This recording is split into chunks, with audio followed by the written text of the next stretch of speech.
Olá, eu sou Patrícia Vale e esse é o Wealth Point, onde os grandes gestores compartilham as suas visões.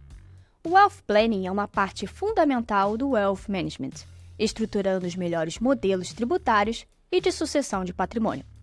Com recentes mudanças na legislação tributária, essa área tem sido demandada a criar e estruturar novas soluções para os clientes. Para entender a importância do planejamento patrimonial e sucessório e como as recentes mudanças estão impactando nesse processo, recebemos Mariana Oiticica, sócia e head de planejamento patrimonial do BTG Pactual. Mariana, bem-vinda ao Wealth Point. Obrigada. É um prazer estar aqui para a gente poder falar sobre planejamento patrimonial. O prazer é nosso e acho que seria importante a gente falar primeiro o que é, exatamente o planejamento sucessório, planejamento patrimonial, por que ele é importante. Tá ótimo. O planejamento patrimonial, ele engloba alguns pilares. O primeiro deles é o patrimônio e o segundo deles é a família, né? Então, o que a gente tenta fazer é organizar o patrimônio para que ele traga o menor nível de dor de cabeça para a família possível, né, na sua passagem ou na sua manutenção. E, eventualmente, a depender da complexidade da situação familiar, a gente também busca atender às preocupações do patriarca ou da matriarca da família, e as preocupações podem ser as mais variadas, ou seja, você pode ter um filho que é incapaz, muitas vezes numa fase da vida, você tem filhos menores de idade, você se preocupa, né, com a eventual falta, o que pode acontecer, quem vai ter a guarda das crianças, como eles vão ser atendidos na parte financeira e assim por diante. Então, o planejamento patrimonial, ele busca manter o patrimônio da forma mais eficiente possível e passar esse patrimônio para uma próxima geração, obviamente, no momento que a família se sente confortável em conversar sobre esse assunto. Então, a gente enfrenta esse assunto também e passar isso da forma mais tranquila e mais eficiente também possível. Perfeito. E a impressão que dá é que esse é um privilégio, digamos, de grandes fortunas, né? Que elas estão mais preocupadas em ver como vão passar, né, essa herança aí para os seus filhos, enfim, a sua sucessão. É verdade isso? É um tema para grandes fortunas? Ou quem deveria estar, né, preocupado com o planejamento patrimonial? Eu acho que é uma excelente pergunta, porque tem esse mito realmente, né? Ou seja, que o planejamento ele é importante para pessoas que têm muitos e muitos recursos. E, na verdade, não é bem assim. Então, eu vou começar com as situações mais corriqueiras e vou adicionando as complexidades. Então, exemplo, né? Você tem uma situação em que há um casal casado em comunhão parcial de bens com 2 filhos. E esse casal ele tem 2 imóveis. Se você não faz nada e uma das pessoas, né, o patriarca ou a matriarca, vem a faltar, o que acontece? Os filhos e o viúvo ou a viúva vão receber aqueles 2 imóveis. Eventualmente, se você faz um planejamento patrimonial, você estabelece que, preferencialmente, exemplo, o imóvel de residência fica com o viúvo ou com a viúva e o outro imóvel fica com os 2 filhos. Você pode estabelecer isso em testamento, você pode fazer uma doação com cláusula de usufruto. O que é a doação com cláusula de usufruto? Eu dou meus bens para os meus filhos, mas eu posso usufruir ainda desse imóvel. Então, eu dei um exemplo de imóvel com a situação familiar padrão. Mas, às vezes, a gente tem uma situação familiar um pouco mais complexa. Então, um casal... A esposa, por exemplo, está no segundo casamento, tem filhos do primeiro casamento e filhos no segundo casamento. E aí ela vem a faltar. Os 2 filhos, obviamente, herdam e o marido também, porque o marido é sempre herdeiro, mesmo independentemente do regime, se é regime de comunhão parcial, separação total. Nessas situações, o marido, o cônjuge, ele é herdeiro. Então, você vai ter uma situação em que o cônjuge, o filho do atual casamento e o filho do casamento anterior são 3 herdeiros. Nessa situação um pouco mais complexa, o planejamento patrimonial talvez ele seja mais importante a depender do relacionamento daquele filho do primeiro casamento com o filho do segundo casamento e do cônjuge atual. Então, essas complexidades familiares, elas chamam o planejamento patrimonial para conversa, né? Para que a gente possa estabelecer quais são as soluções. E o que você está dizendo, então, é que qualquer família que tem algum patrimônio, né, não precisa ser uma grande fortuna, já deveria estar pensando, então, num planejamento patrimonial. Ou seja, se já tem um imóvel, né, algum dinheiro guardado, assim, já deveria estar pensando nisso. Até quem não tem. Vou dar um exemplo. Você tem uma situação em que uma mãe solteira com um filho menor de idade, e ela, digamos, é a única fonte de renda daquela criança, né? Porque ela não tem um companheiro para dividir aquele ônus, né, financeiro. Ela pode fazer um seguro de vida. É um tipo de planejamento patrimonial. Por quê? Porque ela está preocupada em que, se ela faltar, aquela criança, ela deveria ter uma renda até os 18 anos de idade. Uma renda que garanta educação, saúde, que garanta um mínimo de bem-estar para aquela criança. Então, eu não tenho um patrimônio, por exemplo, nessa situação, eu não tenho uma casa própria, mas eu tenho um seguro que garante alguma renda para o meu filho ou para minha filha até a maioridade. Perfeito, super interessante.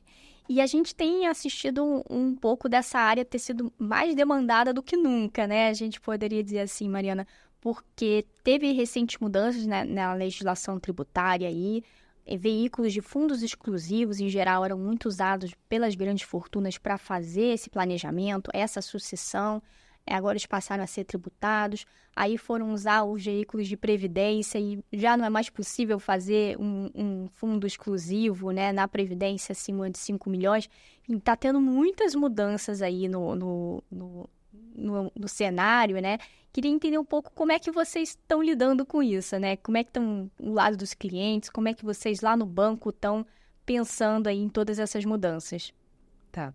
Nessa parte, o que a gente faz, né? A gente olha primeiro qual é o objetivo do cliente no curto, médio e longo prazo. Isso é super importante, porque não tem uma solução que seja uma caixinha que a gente entregue para o cliente. Então, o cliente, ele tem, por exemplo, um horizonte de investimento de curto prazo, a previdência não é para ele, definitivamente não é para ele. Então, você tem várias possibilidades, desde os próprios fundos de investimento, porque o pagar imposto é um aspecto da estrutura do fundo exclusivo.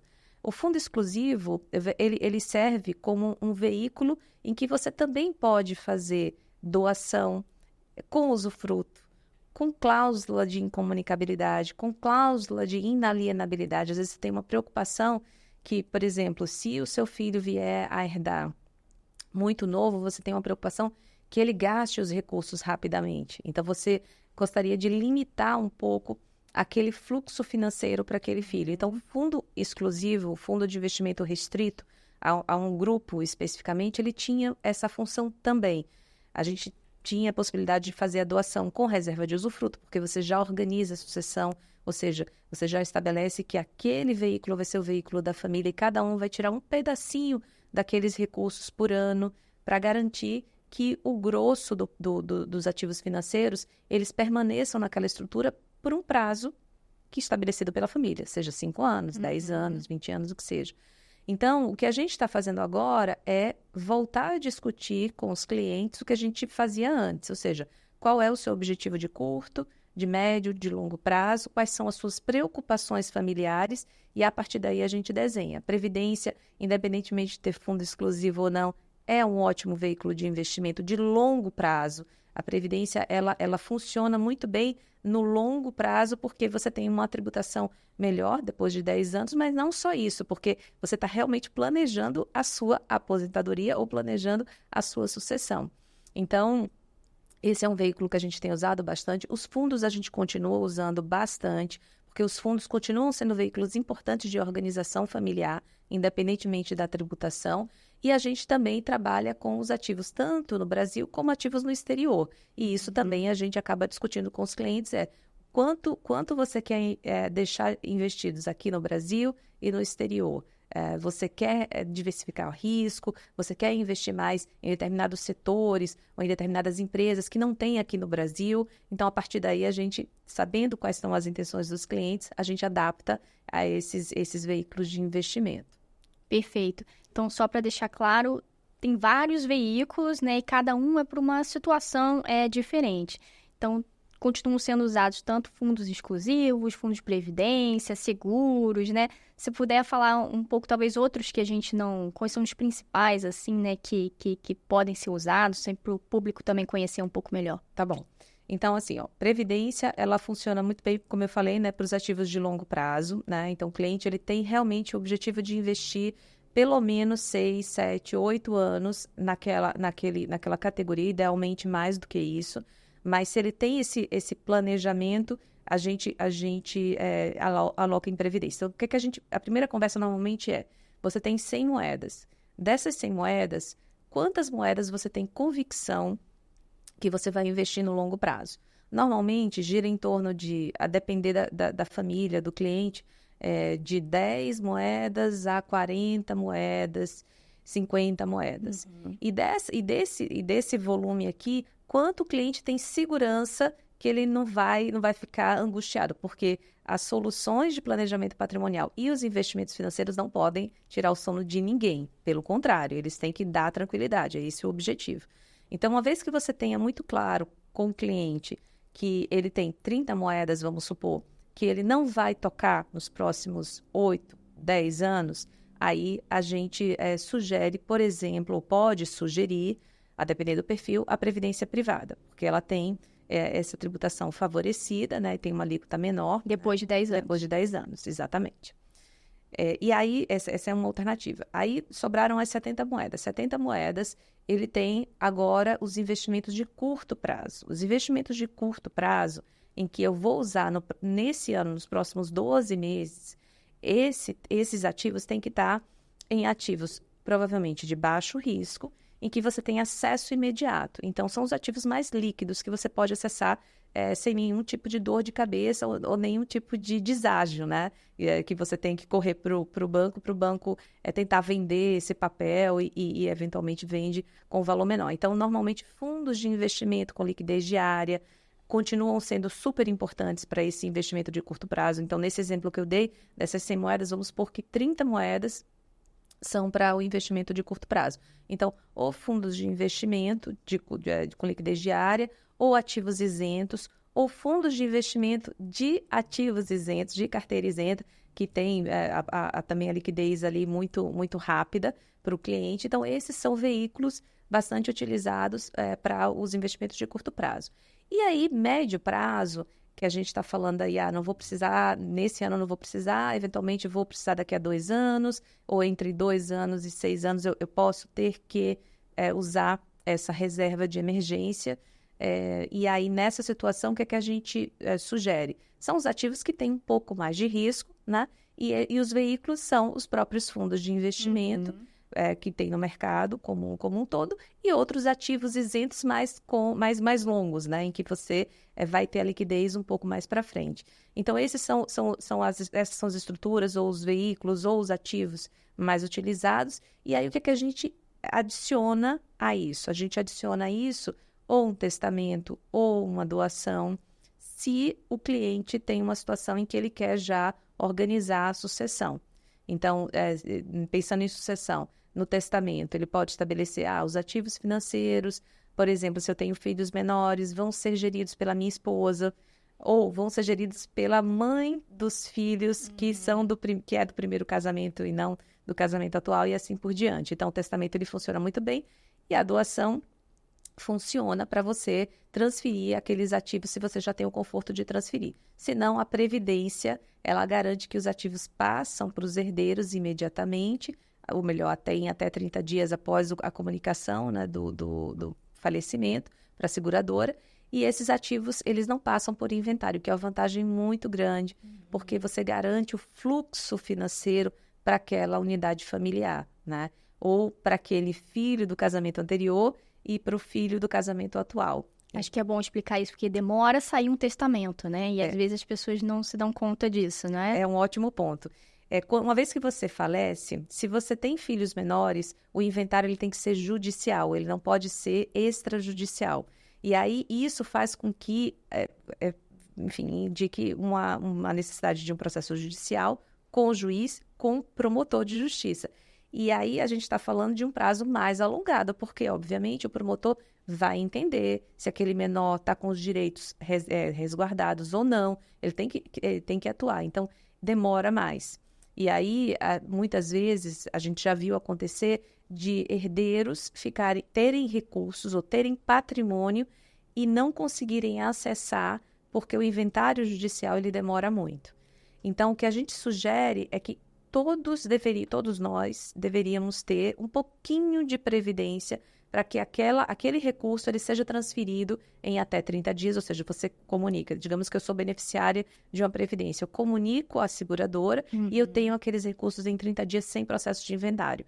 E sem, hoje está sendo discutido se tem ou não imposto de sucessão, depende do estado, mas no estado de São Paulo não tem, sem o imposto de sucessão, ou seja, você dá um fôlego financeiro para aquela família imediato.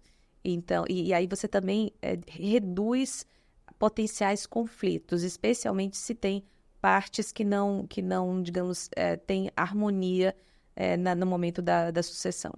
Perfeito. E você comentou agora sobre essa questão do imposto ser estadual. Ainda tem isso, né? Cada estado tem um imposto de herança, tem regras diferentes. Até isso tem que ser pensado dentro do planejamento, né? Verdade, ótimo ponto. O imposto hoje ele é estadual, como você falou. As alíquotas elas variam de 2% a 8%, a depender do estado. Tem pouquíssimos estados hoje que cobram 2%, se eu não me engano, 1 ou 2%. E a maioria dos estados cobra 4%, de 3%, na verdade, a 6%, 8%. E a dúvida é da residência da pessoa. É da residência da pessoa que doa ou da residência da pessoa que vem a faltar. Então, em relação aos recursos financeiros. Então, essa é a regra geral. Quando a pessoa vem a faltar, aplica-se a regra do estado em que ela residiu por último. Perfeito.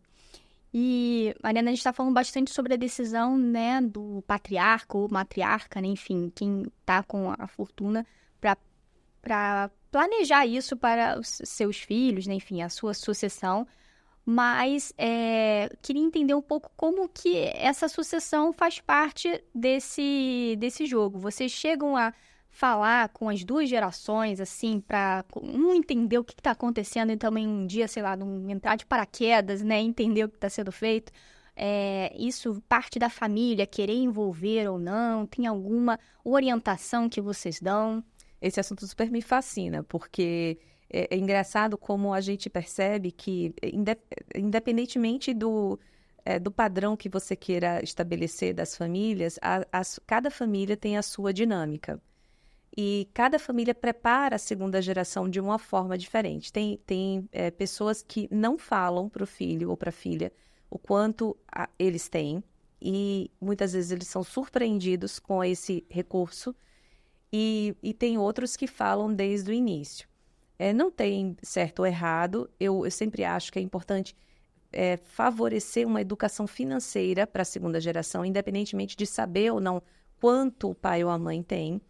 A educação financeira, na minha visão, significa você começar cedo, né, com a criança, estabelecer uma mesada. Eu acho que é importante para a criança aprender que aquela mesada ela finaliza no período, ou seja, você tem a mesada, ou você pode começar com a semanada, que é um período mais curto, né? E aquele terminou a semana, o recurso terminou, o dinheiro terminou na quarta-feira, você tem que ser firme para a criança começar a entender que tem uma finitude, ou seja, ela tem que lidar com aquilo que ela tem de recursos. Depois, você introduz a parte de investimentos financeiros. Então, olha, eu vou te dar esses recursos aqui, mas uma parte você vai ter que separar para investir.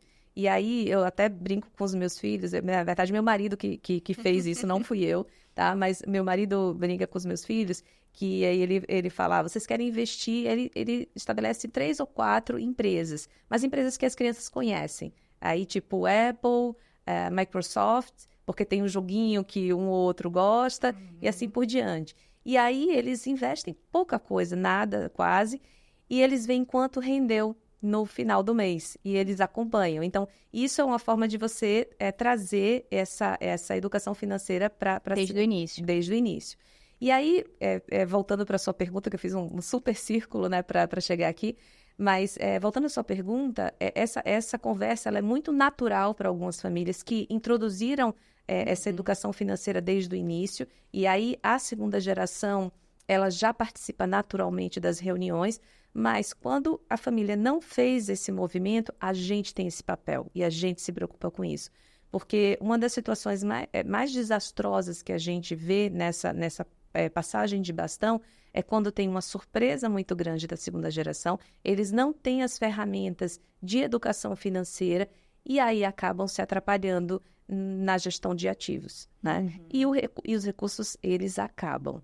Né? Por maiores que sejam, por incrível que pareça. Por maiores que sejam, por incrível que pareça, os recursos, eles são finitos. Então, se você faz muita bobagem com patrimônio, eu estou 19 anos no banco, então eu já vi tudo que você pode imaginar de situação da segunda geração receber os recursos, se atrapalhar bastante, fazer negócios que não entende, que não tem uma profundidade, ou se assessorar de pessoas mal intencionadas acontece bastante. Então, esse tipo de situação faz com que os recursos acabem. Então, a gente tem esse papel. E aí, a depender da família, isso já é natural. Então, quando a gente vai acessar a segunda geração, a primeira geração já pediu para que a gente fizesse isso.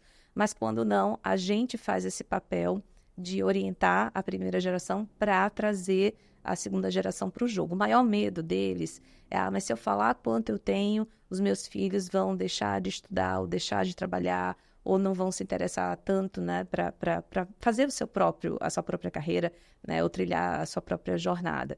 E isso é verdade em parte. Por quê? Porque se você joga de qualquer forma essa informação, de fato, a pessoa pode se atrapalhar. Mas se você vai aos poucos educando a segunda geração, ela consegue absorver isso de forma mais,